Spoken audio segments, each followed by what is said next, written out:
Hey, what's up guys? Josh Thomas here from TheBitBlock.com with our video review for a game that I am currently addicted to and also very much in love with. This is Hiko-Osu. It is a brand new downloadable title on the Japanese eShop for 700 points, which is of course $7. So Hiko-Osu is the Japanese title for the game, and I'm not even sure if I'm pronouncing that correctly. So what we're going to do is we're going to call it Push and Pull for this video review. It basically translates to push and pull, so maybe we'll get lucky and that's what its English name will be. I don't know. I'm going to call it Push and Pull for this video review, and when it gets an English name, you guys will obviously know what I'm talking about. It's developed by Intelligent Systems, who are the same developer behind the Paper Mario series. That news right there should make you really want to check this game out. So there's a lot to talk about. I'm going to warn you, like I said, I love this game, so this is going to be a whole lot of me going on and on about why it's such a cool game. So let's get into it.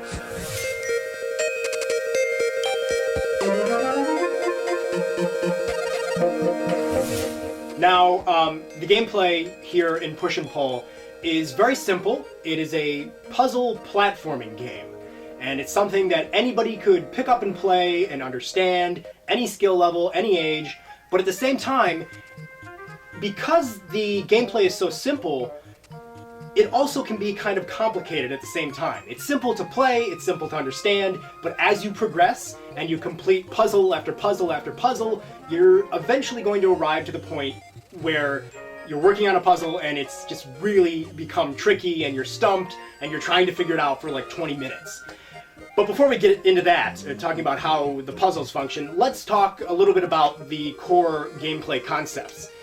The title pretty much gives away what you're going to be doing here. You're going to be pushing and pulling different sections of a big block structure.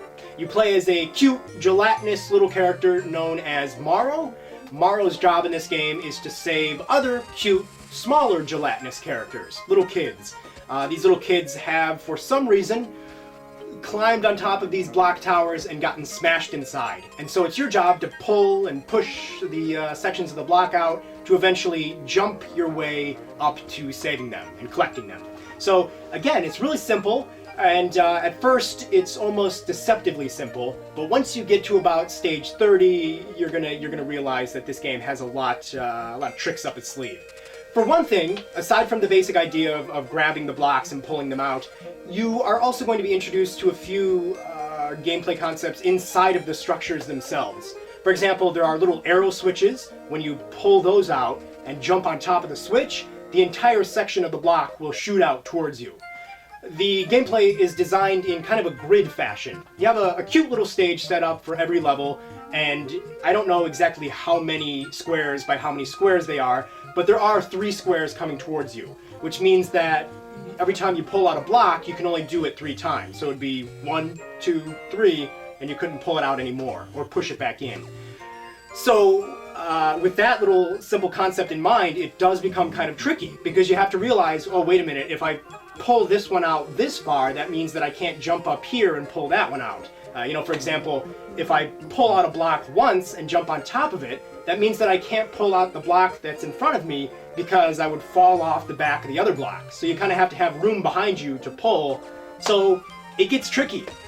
But tricky in a way that you really want to figure it out. It's addictive to keep looking at a puzzle and thinking, how do I do this? And when you eventually arrive at the conclusion and you jump up and you save that cute little character, it's pretty darn satisfying. Another cool idea, aside from those arrow switches, are ladders. The ladders essentially come in 2s, because you would need a ladder to jump into and then a ladder to come out of. So oftentimes what you're going to see is a ladder towards the bottom of the stage, and once you pull that out and it pops up, because obviously you can't be covering these ladders with a block on top of it, you wouldn't be able to jump in it or come out of it. So once you reveal one ladder, you also have to reveal the other one so you can come out the top. So that obviously results in many different tricky puzzles as well. The ladders, jumping in here, coming out there, and once you get deeper into the game, there are puzzles which have like 3 different colored ladders. So you got the yellow ladder here, and the red ladder here and up there. So it's a noodle scratcher, but in the best possible way. Some other basic gameplay ideas would be at the front of every stage there is a giant arrow switch. When you jump on top of that, the whole entire puzzle will smash back into the wall. You'd want to do that if maybe you've been working on the puzzle and you're pulling it all over the place and you're like, oh my god, I don't know what I'm doing. Let's just reset, jump down and hop on that. And then the other thing you can do, which is really cool, and again, it kind of helps you when you get stuck or you're really messed up, is you can rewind time by pressing and holding the L trigger on your 3DS. So maybe you're playing and you push or you pull a section of the block all the way in and you realize, oh crap, I was so close to finishing this puzzle and now I just totally screwed myself. Or maybe you accidentally fall off the top of the platform and then you can't walk back up because you've mixed things so many times. Just hit the L trigger, rewind time, and there you go. So that's really cool and helpful as well. It is a very, very basic concept, but they run with it and they create such an engagingly fun experience.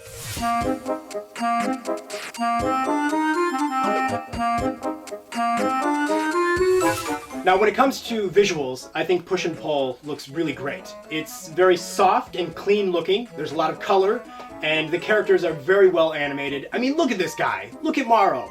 He's this cute, fat little blob. He's wearing a sumo thong for some reason. I think any time you're playing a video game and a character has a sumo thong on, automatically probably going to be an amazing experience. Trust me on this one. So, bright, colorful, clean, well animated. I know there's going to be a group of people who think, well, I'm not going to play this game, it looks like it's for kids. Stop thinking like that. This game looks great. You're not going to have to define your manhood based on what games you're playing, okay? It doesn't look like Call of Duty. That's a good thing. It's very colorful and bright. Accept it, and I think you're going to love the visuals here.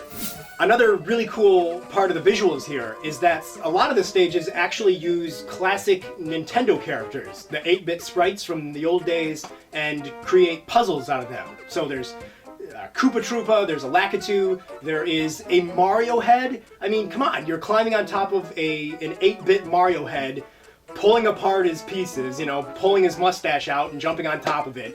That is definitely very, very visually pleasing.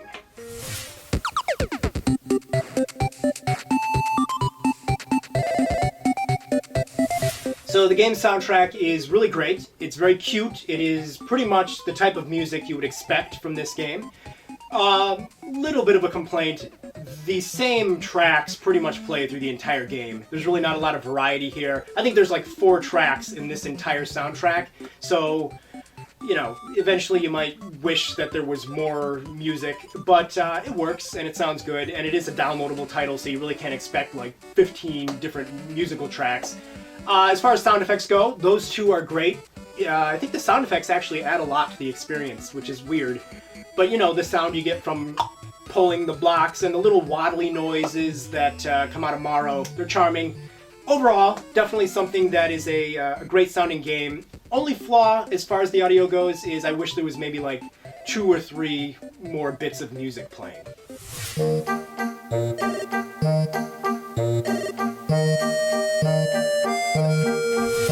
So there are 250 different puzzles to accomplish in Push and Pull. 250 is obviously not a small number. That's going to keep you busy for a very, very long time, especially when you get to the puzzles that start giving you some trouble and they get a little trickier. I spent like 30 minutes on one puzzle. I'm not the brightest bulb, you know, in the lamp, but still, they're eventually going to start giving you trouble, and one puzzle could take, you know, quite a long time. So lots of replay value with an insane amount of stages, lots of variety in them. But let's say down the line you eventually do beat them all. What can you do now? Well, one thing you can do is you can jump into the game's level editor and create your own puzzles from scratch. It's designed very much like making a pattern in Animal Crossing or an emblem in Mario Kart on the DS. Only it's actually better than those 2 emblem creators, because unlike in Animal Crossing, here in Push and Pull, you can actually create your own color palettes through hundreds of different colors. So oftentimes, if you played Animal Crossing and you've made a pattern, you'll get to the point where you're like, oh crap, I need a certain color of green, a certain shade of green, but I don't have it in this palette. Here in Push and Pull, you just basically choose what colors you want to use, and there you go. So that's a very, very nice feature. You can make them every bit as good as the ones that the developer made, so you can put in the little ladders, you can put in the arrow switches to send the blocks shooting forward. And then you can also put in a little flag, which is kind of like the end goal. In the main game, you would save the little babies or the little kids. Here you would get to the flag. So really cool that you can create your own stages. What's interesting about this that I've found is even though you're designing them, even though you're drawing them and putting them together, technically you don't know how to really beat it. So it's kind of like you're creating new content, and as the creator, you still don't know if you can beat it or how you would beat it. So that's kind of cool. I don't know many games that allow you to create a level without you understanding how to easily beat it. Usually you have to kind of give it to your friend and say, hey, see if you can beat this. But here, you can try to beat it yourself without knowing how to. So a lot of replay value in the 250 stages and the ability to create your own.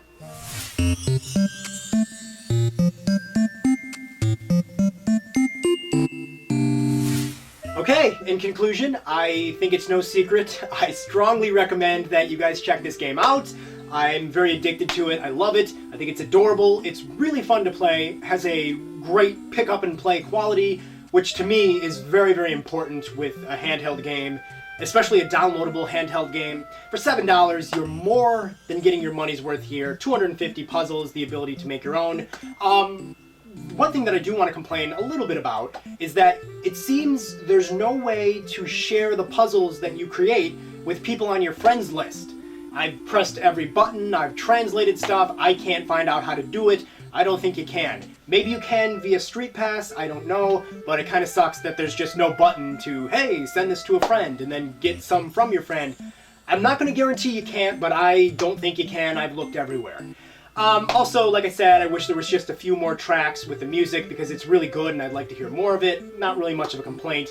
And, you know, other than that, it's a great game. It's something that I think is a perfect example of what should be done on the eShop. It's I think really what it is very reminiscent of the classic NES games of like Balloon Fight, Ice Climber, Clue Land. These are all games that are very much built around a simple concept, but they're very addictive to play. And you wouldn't see that kind of game these days. You can't make a new Clue Land game. Who the hell is going to buy that? Certainly you can't put it on a store shelf. So it would have to be a downloadable title.